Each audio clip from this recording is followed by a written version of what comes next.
We're going to open up the mailbag here on the podcast. Chris Graham talking some UVA football, and mailbag question coming in from Charlie Tillotson. I'm not sure this was so much a question as he just wanted to get some rise out of me a little bit, perhaps, but it was a good opening for a discussion. Charlie's missive, the next UVA coach he wrote ought to focus on defense and a version of the triple option. Hard to prepare for that week to week, which is a good point. 15 to 20 passes a game to go with that. And yes, you have to recruit a specific type of lineman to run it effectively. So, that's the thought process. I'll be honest, Charlie is a friend of mine, and he's been texting me and emailing me this idea. And we even talked on the phone briefly about it for a few days. And every time we've communicated about this, my answer's been, please no, don't make me have to learn to write about the triple option offense. But, it grew on me the idea that, of course, I'm assuming that there's going to be a next UVA football coach. And I think it's going to be a fair assumption at some point, not too far off in the distant future, whether it's, whenever we'll talk about. That's a different story for a different day. But what got me thinking, the triple option can work at Virginia is I remember telling my wife about Tony Bennett when he was hired. His team is going to score in the 40s and 50s. Tony Bennett took over for Dave Lato, who's one good season, the 2006, 2007 season. His team scored in the hundreds of, 90s and hundreds on a regular basis. I remember that game with Gonzaga, 118 to 88 or something like that. So Tony's team is going to score in the 40s and 50s, but they'll win. Her saying back to me, are you going to like watching that kind of basketball? And I said, as long as they win. And we've learned to love it, UVA fans. We've learned to love the mover blocker and the pack line and, the hard hedge and just all the stuff with that. It took a while, but we learned it, especially, again, as the team won. So, am I willing to go there with a triple option team? Thinking of the triple option, the quarterback on a keeper, quarterback putting it in the belly of the fullback, quarterback pitching to the tailback trailing every once in a while, hitting a wide receiver on a reverse, or even more infrequently, it seems in a lot of cases, teams who run the triple option throwing the ball. And really, when it's only third and long, and you kind of have to, and even then, you don't do that all the time. I'll have to concede there's something here. I'm thinking back when I used to write about when Virginia would play Georgia Tech, and Paul Johnson, when he was the coach there, the guy from Navy and Georgia Southern, who ran the triple option at Georgia Tech, had really good success there for several years. The challenge always was, and I wrote about this every year Virginia played Georgia Tech, that the challenge is you play defense against the triple option 1 week a year.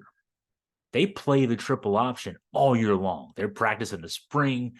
They practice in training camp. They, of course, practice all season long. They think about it when they're not practicing and playing. And you do it 1 week a year. That's advantage, the team who runs the triple option. Everything you do on defense has to be different to defend against a triple option. Sometimes you have to take, productive guys out of your lineup because, let's say you got a cover corner who's not a very good tackler, but he's a good cover corner. Well, you're not going to be covering a lot. So you maybe take that guy out of the lineup. That maybe gives the offense a chance to exploit a wide receiver matchup, the rare times, 8, 10, 12 times a game you throw the ball, if that guy's out of the lineup. Sometimes you have to, shuttle other personnel in and out. You have to teach guys how to go against their instincts in terms of how they approach the three options in a triple option offense. So it's just different. It makes it challenging, certainly. From a recruiting standpoint, then, when you get back to the UVA side of it, if we were to adopt this kind of offense, everything's different about how you build your offense. When you think about it, if Virginia is running anything else, a pro style offense, a West Coast offense, the various air raids that are out there, Virginia is not going to get the Arch Manning types. Virginia's not going to get the 4 and 5 star quarterbacks. Virginia's going to have to get, this has always been the case. This is nothing new, but Virginia's getting guys who are 3 stars and trying to coach them into being much more productive players than their star rating would indicate. Uh, and so you're competing for the middle of the pack guys and trying to make them better. I'm thinking about some of the guys we've had in somewhat distant past, not too distant, and then some of the more recent guys. Marcus Higgins, he would have been a great option quarterback. I remember Bobby Bowden talking about him in context of when that upset went over Florida State back in, I think it was 05, and reminded him of J.C. Watts, he said. Bobby Bowden was thinking way back in the day. Think about Jamil Sewell, Vic Hall, Bryce Perkins, more recent guy. Keaton Thompson, he was the ultimate slash guy. Yeah, man. Keaton Thompson, 6'4", 225, running the triple option at you. I'd love to think about how that could have worked out.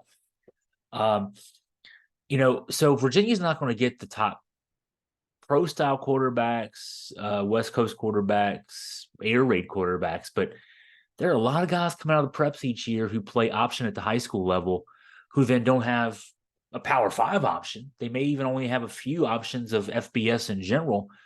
Most of their options are either those lower tier FBSs or a lot of the FCS schools. There's quite a few FCS schools that run triple option.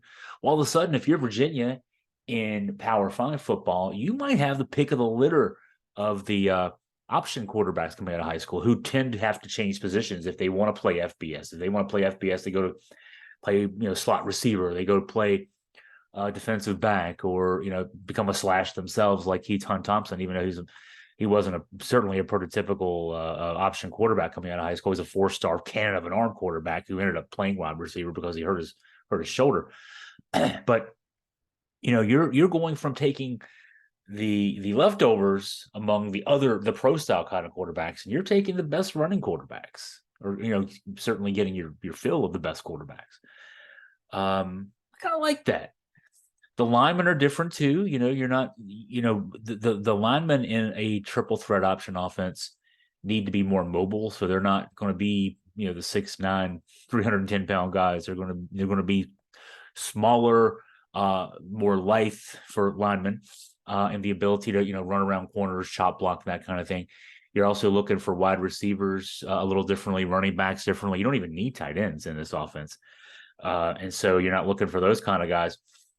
Everything else about your roster flows naturally. Your defense is your defense, your special teams. It's just you recruit differently on offense. And so the trick then is finding a coach who is experienced in running this kind of a team, not just the offense, but the whole team, because you do have to, think through how you're going to have your defense practice. Your defense can't get a lot of reps against a triple option team because there's not a lot of other triple option teams. When's the last time we saw a triple option team in the game against Virginia? It's the last time Paul Johnson was coaching at Georgia Tech, right? So, so you have to, recruit almost a scout team, at least a scout team quarterback, and kind of put together, maybe even, I don't know if you have an assistant coach assigned to do that. But you have to think that through, because your defense needs to get reps against pro style, against West Coast, against air raids.